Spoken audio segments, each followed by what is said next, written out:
नमस्कार, मैं हूं अनुराधा सिंह और आप देख रहे हैं द बिग पिक्चर। क्या भारत की विदेश नीति और संप्रभुता सॉवरेनिटी अब वॉशिंगटन से तय हो रही है? क्या अब की बार ट्रंप सरकार का नारा लगाने वाले प्रधानमंत्री नरेंद्र मोदी को उनके सबसे पक्के दोस्त डोनाल्ड ट्रंप ने सरेआम ठेंगा दिखा दिया है? ओमान की खाड़ी में अमेरिकी मिसाइल से 3 बेकसूर भारतीय नाविकों की मौत हो जाती है और जब भारत विरोध जताता है तो अमेरिकी विदेश मंत्री मार्को रूबियो संवेदना जताने के बजाय आंखें दिखाकर चले जाते हैं। विपक्ष पूछ रहा है, कहां गया वो 56 इंच का सीना और कहां गई वो विश्व गुरु वाली धाक? संसद में विपक्ष के नेता राहुल गांधी ने कुछ समय पहले ही बजट सत्र के दौरान सरकार को घेरा था और पूछा था कि भारत जितना बड़ा देश रशिया से तेल खरीदने के लिए अमेरिका से परमिशन क्यों ले रहा है? अमेरिका कौन होता है हमें डिक्टेट करने वाला कि हम कहां से तेल खरीदे और कहां से क्या खरीदे? तब सत्ता पक्ष ने खूब हंगामा किया था, लेकिन अभी 2 दिन पहले खुद विदेश मंत्री एस जयशंकर ने फिनलैंड में खड़े होकर ये सच कबूल कर लिया और कहा कि साल 2022 में अमेरिका ने खुद भारत से विशेष रूप से कहा था कि ग्लोबल मार्केट को स्टेबल रखने के लिए आप रूस से तेल खरीदिए। तो क्या विपक्ष का ये आरोप सच साबित हो रहा है अब कि मोदी सरकार ने भारत की एनर्जी सिक्योरिटी अमेरिका के पास गिरवी रखती है? अमेरिका जब चाहे हमें रशिया से तेल खरीदने को कहता है, जब चाहे हम पर पाबंदियां लगाने की धमकी डाल देता है और जब मन करे हमारे बेकसूर नाविकों पर मिसाइल दाग कर कहता है कि चुपचाप हमारे आदेश मानो। क्या ट्रंप का अमेरिका भारत को एक संप्रभु राष्ट्र नहीं बल्कि अपना कोई सब ऑर्डिनेट समझ रहा है? आज देश ये जानना चाहता है कि इस राष्ट्रीय अपमान का बदला और इन बेकसूरों को इंसाफ कब मिलेगा? क्या सरकार सिर्फ एक फोन कॉल और कड़े विरोध की रस्म निभाकर आगे बढ़ जाएगी या फिर अमेरिका को उसी की भाषा में जवाब देगी? और इसी पर बात करने के लिए हमारे साथ आज देश के जाने माने पॉलिटिकल एनालिस्ट शिवाजी सरकार जी मौजूद है। आप देश के प्रतिष्ठित संस्थान आईआईएमसी में शिक्षक भी रह चुके हैं। सर, स्वागत है आपका द पब्लिक इंडिया पर। बहुत धन्यवाद जी सर, मेरा पहला सवाल आपसे यही है कि कागजों पर भारत और अमेरिका खुद को ग्लोबल स्ट्रेटेजिक पार्टनर कहते हैं, लेकिन जमीन पर हकीकत क्या है? अमेरिकी मिसाइल से हमारे 3 बेकसूर नागरिकों की जान चली जाती है और जब भारत आपत्ति जताता है तो हमारे जो अमेरिकी विदेश मंत्री है मार्को रूबियो, वो संवेदना व्यक्त करने के बजाय हमें धमकी भरे लहजे में नियमों का पाठ पढ़ाकर निकल लेते हैं। इतिहास गवाह है सर, जब 1999 में अमेरिकी मिसाइल से 3 चीनी नागरिक मारे गए थे, तब चीन ने बैकफुट पर जाने के बजाय अमेरिका को उसकी औकात याद दिलाई थी और उस हमले को जंगलीपन और संप्रभुता पर हमला कहा था। लेकिन आज जब हमारे 3 भारतीय नाविकों का खून बहा है तो हमारी राजनीतिक लीडरशिप इतनी डिफेंसिव क्यों है? प्रधानमंत्री जी को आखिर किस बात का डर है? जी सर। जी हाँ, सही बात है कि आप जो कह रहे हैं कि जिस तरह से हम कर रहे हैं शायद हिंदुस्तान को उस तरह से नहीं करना चाहिए। हमें और खुल के साफ साफ बात करनी चाहिए और बताना चाहिए कि जो कुछ भी हो रहा है वो जो अंतर्राष्ट्रीय नियम है उसके हिसाब से भी सही नहीं है। हम हर वक्त चाहे नाम में रहे हों, नॉन अलायंस मूवमेंट में रहे हों, चाहे कारगिल में रहे हों, चाहे ऐसे वक्त पे 1961 में जब जॉन कैनेडी आए थे यहाँ, तब भी नेहरू जी ने उसको काट स्नब करने में कोई कोशिश छोड़ा नहीं था, उनको प्रो स्नब किया था ऑन इशू। और अमेरिका को उस वक्त भी बड़ी अचंभा हुआ था कि हिंदुस्तान जैसा मुल्क जो कि तब इतनी बड़ी शायद इकोनॉमी जैसे कही जा रही है वो नहीं किया। मैं ये कह रहा था कि 61 में भी जो अमेरिका के प्रेसिडेंट जॉन कैनेडी हिंदुस्तान में आए थे और उन्होंने कुछ ऐसी बातें की कि प्राइम मिनिस्टर नेहरू ने उनको स्नब किया था। ये पहला मौका नहीं था। इसके बाद भी जब निक्सन के वक्त में मिसेस इंदिरा गांधी वहां गई थी और वो वक्त था जब उनके खास करके कहा जाता था वो गूंगी गुड़िया है, ऐसा कहा जाता था। इंदिरा गांधी ने निक्सन को स्नब किया था ऑन इश्यूज। तो ये कोई पहली बार नहीं है। चाहे उसके बाद अगर आप 1971 का जिस तरह से अमेरिका ने यहाँ सेवंथ फ्लीट भेजने की कोशिश की थी और जिस तरह से हिंदुस्तान ने उसको टैकल किया था और डील किया था, ये सारी चीजें गवाह हैं कि हम कभी भी अमेरिका हो या किसी भी मुल्क हो उसे दबे नहीं है।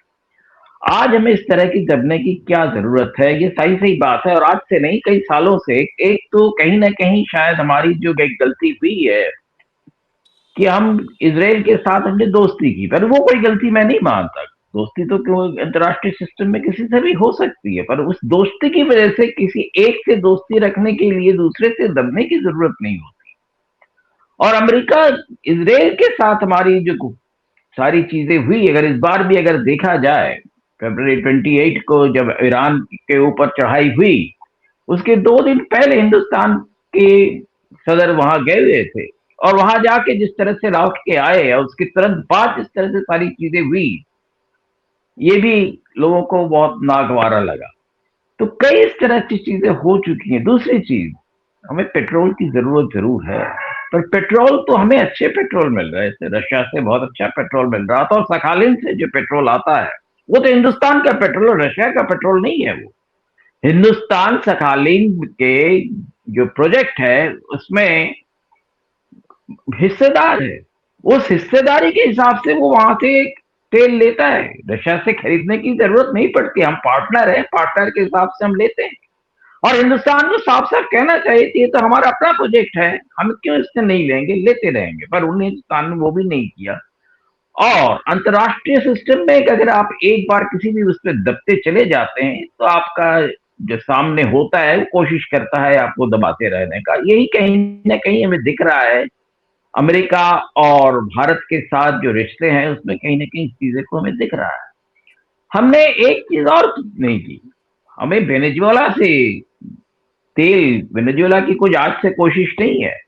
वेनेजुएला की कोशिश 74 ऑनवर्ड, जब से ओपेक की शुरुआत हुई है तब से कोशिश है कि भारत को वो तेल बेचे, पर हिंदुस्तान ने कभी वेनेजुएला का तेल नहीं लिया क्योंकि बहुत हेवी क्रूड है, उसकी रिफाइनिंग जो है बड़ी मुश्किल होती है, रिफाइनिंग कॉस्ट बहुत ज्यादा होती है और जितना आप पेट्रोल लेते हैं या जितना क्रूड लेते हैं उसके हिसाब से जो है रिफाइनिंग के बाद जो है उसकी जो बेनिफिट्स है वो कम हो जाते हैं। नेचुरली आपका जो पेट्रोल का कॉस्ट वो बढ़ जाता है, पर वैसे लेने में कोई बात नहीं थी। अगर हम खुद अपने आप वेनेजुएला से लेते तो भी चलिए ठीक है, पर किसी के दबाव में आके लेना, खास करके ऐसे वक्त में जब वेनेजुएला के प्रेसिडेंट को कैद करके ले जाया गया, भारत ऐसे वक्त में कभी भी किसी राष्ट्र का साथ इस तरह से नहीं दिया है। तो ये कई एक तरह से चीजें और वहीं से खत्म चीज नहीं होती है। उसके आगे अगर आप देखें, उसके आगे क्या हुआ, हिंदुस्तान का में ईरान का एक शिप आया, जो जॉइंट स्ट्रेटेजिक मिशन जो होते हैं अलग अलग मुल्क करते हैं, हिंदुस्तान ने जो किया जो हुआ उसमें आया वो। और उसके बाद जब वो लौट के जा रहा था तो इंडियन ओशन में श्रीलंका से थोड़ी ही दूर पर, जो कि कहा जाता है कि भारत का बैकयार्ड है, वहां पर उस शिप को टॉर्पेडो करके उड़ा दिया जाता है। तो ये कई इस तरह की बातें हैं और उससे भारत ने जो का जो प्रतिक्रिया रही है वो काफी सॉफ्ट रही है, जबकि भारत को उस पर काफी, खास करके क्योंकि वह हिंदुस्तान का, इंडियन ओशन हिंदुस्तान का बैकयार्ड है और हिंदुस्तान की अपनी जगह है और वहां पर आकर कोई इस तरह से अगर आक्रमण करता है तो उसको बहुत सख्ती से पेश आना चाहिए था, पर भारत ने उसको सख्ती से पेश नहीं आई भारत। और ये अपने आप में बहुत सारे सवाल उठाता है कि भारत को जब उस ईरान का जहाज यहाँ आया, और जो कोई भी जहाज आता है जब इस तरह के उसमें पार्टिसिपेट करता है, वो जो है पार्टिसिपेट जो करता है वो कोई इस तरह से नहीं आता है कि उसमें अपने पूरे असलाह वगैरह हो साथ हो। वो एक बेसिकली एक डिप्लोमेटिक मिशन होता है, साथ साथ अपने जो है वो पार्टिसिपेट करते हैं और उसके बाद वो चले जाते हैं। और अब चले जाते हैं तो इंटरनेशनल सिस्टम के हिसाब से वो आपका जो है, हमारा जो है वो गेस्ट है और उसको उस तरह से हमारी हिफाजत पे उसको ले जाना चाहिए था, पर वैसा नहीं हुआ और हमने कुछ नहीं कहा। इस तरह के कई अगर ऐसी चीजें अगर आप देखें खास करके, तो वो जरूर ही भारत के जो एक रवैया दिखाना चाहिए था, भारत ने वो रवैया नहीं दिखाया। ये यहाँ पर सवाल जरूर खड़े होते हैं। जी अनुराग। बिल्कुल। जी। और सर यहीं से आपकी बातों से मुझे कुछ याद आ रहा है। अगर सर हम इतिहास में मुड़े तो 1999 में कारगिल युद्ध के समय अटल जी की सरकार थी और अमेरिका ने ऐन वक्त पर भारत को जीपीएस डेटा देने से मना कर दिया था और उसकी वजह से हमारे जवानों को शहादत देनी पड़ी थी। आज मोदी सरकार के दौर में अमेरिका ओमान की खाड़ी में हमारे 3 नाविकों को जो है मिसाइल से उड़ा देता है। तो भाजपा, मैं ये जानना चाहती हूँ सर कि भाजपा बार-बार अमेरिका पर आंख बंद करके भरोसा करती है और हमारे देश को धोखा मिलता है। आप भाजपा सरकार की इस जो पूरी की पूरी ये जो कमजोर अमेरिका निर्भर रक्षा कूटनीति है, उसको आप कैसे देखते हैं? क्योंकि हाल ही में विदेश मंत्री एस जयशंकर जो है, उन्होंने भी बयान दिया था कि भारत ने रूस से तेल अमेरिका के कहने पर खरीदा था और राहुल गांधी ने संसद में पहले से ही वो ये कह रहे थे कि भारत अपनी संप्रभुता जो है वो अब खो रहा है। तो सर क्या हम ये माने कि मोदी सरकार की जो चाबी है वो वॉशिंगटन के पास है? अमेरिका कहेगा तो तेल खरीदेंगे, अमेरिका आंख दिखाएगा तो नाविकों की मौत पर भी चुप रहेंगे। एक सर राजनीतिक विश्लेषक के तौर पर आप इन चीजों को कैसे देखते हैं? क्या भारत की जो इंडिपेंडेंट फॉरेन पॉलिसी, स्वतंत्र विदेश नीति का गुब्बारा जो है वो अब इस सरकार में पूरी तरीके से फूट चुका है, जैसा कि राहुल गांधी का दावा है? अब राहुल गांधी देखिए विपक्ष के नेता हैं, वो बहुत सारी चीजें कह सकते हैं, पर एनालिटिकली अगर हम देखें, भारत और ईरान के साथ कई सालों तक, कुछ जमाने तक दोनों एक अच्छे रिश्ते रहे हैं और ईरान से रुपए के बदले हम तेल खरीदते थे और उन रुपयों को ईरान भारत में जो है इन्वेस्ट करता था और भारत से सामान लेकर जाता था। हर तरह से भारत के लिए वो फायदेमंद होता था। पर अगर आप देखें, अमेरिका के कहने पर हमने ग्रेजुअली जो है वो तेल खरीदना ईरान से लेना बंद कर दिया, जबकि वो ईरान का तेल जो है सबसे अच्छा तेल, वेनेजुएला का तेल जो है सबसे खराब तेल माना जाता है, वेरी हैवी क्रूड माना जाता है। ईरान का तेल जो है बहुत सॉफ्ट ऑयल होता है और उसके सॉफ्ट होने का मतलब ये है कि मान लीजिए अगर आप गाड़ी चलाते हैं, अगर वेनेजुएला का तेल डालें तो गाड़ी की पिकअप जो है बहुत कम हो जाती है और ईरान का तेल डालते तो गाड़ी की पिकअप अचानक बढ़ जाती है। तो यानी कि फ्यूल एफिशिएंसी उसकी ज्यादा है। पर हिंदुस्तान ने ईरान से कई सालों से वो लेना बंद कर दिया। अमेरिका के ने कहा कि सैंक्शन है इसलिए आप नहीं लेंगे, ईरान ने नहीं लिया। चलिए ईरान से चलिए नहीं लिया, ईरान के साथ आपकी लड़ाई चल रही है, ठीक है। पर उसके बाद रशिया के से हमारे जो है तेल के जो हमारे जो एक ताल्लुकात रहे हैं, ताल्लुकात सिर्फ ये नहीं है कि रशिया हमें तेल बेचता रहा है, हम रशियन तेल के पार्टनर हैं। सखालिन से जो तेल हम निकलता है उसमें ओएनजीसी भी उतना ही भागीदार है जितना सखालिन रशियन कंपनी जो है वो है। गजप्रॉम के साथ जो बसते हैं वो सारे हिसाब से उस तरह से हम जो है तेल खरीदते रहे हैं। पर हमने ये भी मान लिया कि रशिया से भी हम तेल नहीं खरीदेंगे और रशिया से तेल खरीदना हमने बंद कर दिया। और हमने क्या मान लिया? हमने मान लिया कि अमेरिका से तेल खरीदना पड़ता है। अमेरिका से तेल खरीदने के एक स्ट्रेटेजिक परेशानी एक और दूसरी भी है। ईरान से तेल आने में मान लीजिए 3-4 दिन से ज्यादा से ज्यादा 1 हफ्ते के अंदर आ जाएगी। रशिया जब अमेरिका से हम लेते हैं तो वो टैंकर्स को आने में इसका दुगना वक्त लग जाता है, वक्त ज्यादा लगता है, पैसे ज्यादा लगते हैं, ट्रांसशिपमेंट कॉस्ट बढ़ जाता है। और इन सारी चीजों के बावजूद हमने मान लिया कि हम अमेरिका से तेल खरीदेंगे। देखिए रिश्ते अपनी अपनी जगह है, पर भारत हो या कोई भी देश हो, उनको अपने जो म्यूचुअल रिश्ते जो है, म्यूचुअल बेनिफिट्स जो है वो पहले देखा जाता है। पर यहाँ पर हमने उस म्यूचुअल बेनिफिट्स को देखना के बजाय हमने कोशिश ये की कि जो भी कोई दूसरा मुल्क कह रहा है हम उसको मानते चले। तो कहीं ना कहीं हमने इस पे जो कॉम्प्रोमाइज नहीं करना की जरूरत नहीं थी, वो बिना कॉम्प्रोमाइज किए भी अंतर्राष्ट्रीय, देखिए भारत कोई एक देश से तेल नहीं खरीदता है, एक पूरा बास्केट है और बास्केट में तमाम ऐसे मुल्क हैं जिनके नाम भी लोगों नहीं सुने होंगे। उन सारे बास्केट में उन मुल्कों से तेल खरीदा जाता है। इसमें कोई एक जो बेचने वाला है वो आके कहे कि साहब उससे नहीं खरीदेंगे, हमसे ही सिर्फ खरीदेंगे, तो मैं समझता हूँ इंटरनेशनल जो रिलेशंस हैं, जो कमर्शियल रिलेशंस है, उसके हिसाब से भी वो मुनासिब नहीं है। तो इन सारी चीजों को मैं समझता हूँ कि भारत को इन सारी बातों को और पुख्ते ढंग से देखकर चलना चाहिए और उनको जो रिश्ते हैं, रिश्ते अपनी जगह होती है, अंतर्राष्ट्रीय मामलों में, इंटरनेशनल रिलेशंस में चलते रहते हैं, पर इंटरनेशनल रिलेशंस में अपनी जो खास अपनी जो बेनिफिट्स हैं उस पर कोई कॉम्प्रोमाइज नहीं करता। और कहीं ना कहीं जब उसको करते हैं तो दूसरे को मौका मिल जाता है, फिर आपको दौड़ दबाते चले जाता है। और आज जिस तरह से देखिएगा, अब क्या कह रहे हैं, अमेरिका ने पहले तो मानने से इनकार कर दिया। जब आपने डिमार्च दिया, ये डिमार्च मतलब एक स्ट्रांग प्रोटेस्ट होता है, डिप्लोमेटिक प्रोटेस्ट, जब आपने अमेरिका को दिया, जो अमेरिकन जो चार्ज दे अफेयर्स होगा या एम्बेसडर होता है, उनको दिया जाता है, तो उसके बदौलत जो है आप एक प्रोटेस्ट जाहिर करते हैं, और पर उसके बाद भी अमेरिका जो है आसानी से मानने को नहीं तैयार हुआ। अमेरिका ये मानने को तैयार नहीं था कि अमेरिकी जो अटैक हुआ है उसके वजह से जो है हिंदुस्तान के जो 3 सैनिक मारे गए, ये भी वो मानने को नहीं था। उसके बाद वो उसके बाद कुछ कहा कि आप जो है वो कम्बैट एरिया था, वहीं कुछ भी हो सकता है।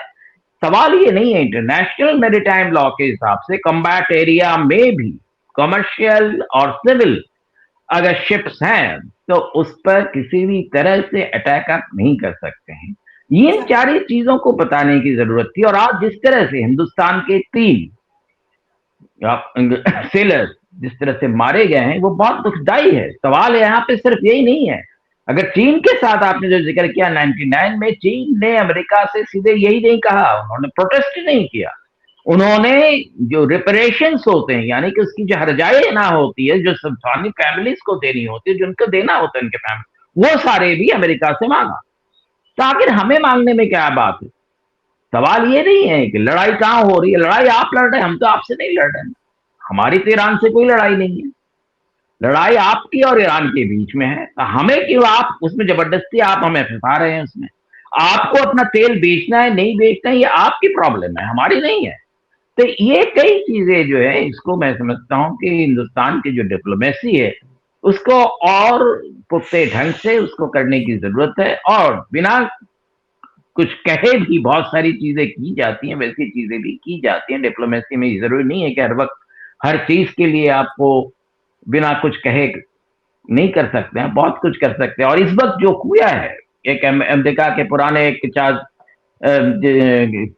फॉरेन सेक्रेटरी थे, उन्होंने कहा कि साहब वो तो कम्बैटेंट एरिया है, उन्होंने कहा है तो कम्बैटेंट एरिया से अलग रहना चाहिए। तो कम्बैटेंट एरिया का मतलब क्या है? कम्बैटेंट एरिया तो ईरान के आसपास होगा ना।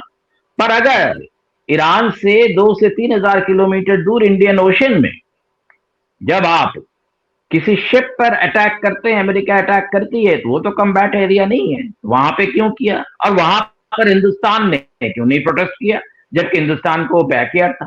कई तरह की ऐसी चीजें होती हैं, कई बार होती रहती है, जिसपे कि तन के खड़े होने की जरूरत होती है। और तन के खड़े होने में कोई वो नहीं है। दोस्ती इसराइल से हो सकती है, पर इस दोस्ती तो हमारी पैलेस्टाइन से भी रही है। और पैलेस्टाइन के मामलों में भी हम जो है खुल के बोले हैं और सख्ती से बोले हुए हैं, चाहे नेहरू के वक्त में हो, चाहे इंदिरा के वक्त में हो, चाहे उसके बाद भी हो। तो इसराइल से दोस्ती का मतलब ये तो नहीं होता है कि एक के साथ दोस्ती रखेंगे तो दूसरे का ख्याल ही नहीं रखेंगे। दोस्ती भी रखिए, सभी से रखिए दोस्ती, और ख्याल भी सभी का रखना होता है। ये भी अमेरिका को बताने की जरूरत है। जी बिल्कुल।